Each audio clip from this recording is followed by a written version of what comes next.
నశించిపోతున్న ఆత్మల దగ్గరికి వెళ్ళి ఆయన మాట, ఆయన ప్రేమ, ఆయన వినయ విధేయత, తగ్గింపు ప్రజలు చూసి ఆకర్షితులై ఇంతవరకు మేము ఇంత పడిపోయినా, ఇంత బాధలో ఉన్నా, నాన్న వారు నా దగ్గరికి రాకున్నా కానీ ఏకైక దేవుడు మా దగ్గరికి వచ్చాడు కదా.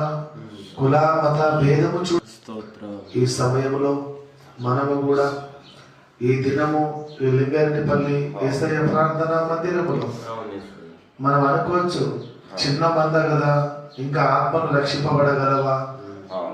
ఒకవేళ ఇది మనిషి ఆలోచన, కానీ దేవుడు అంటున్నాడు, నమ్ముట నీ వలనైతే నమ్మువానికి సమస్తము సాధ్యము. అబ్రహామా, ఇసుక లేని వారికి సంతానం అనుగ్రహిస్తారన్నాడు. ఆయన చెప్పిన మాట ప్రకారము అబ్రహాము సంతతిగా మనం ఉన్నాము. అది ఒక నమ్మిక ఉంచాలి. మనము ఈ దినము దేవుని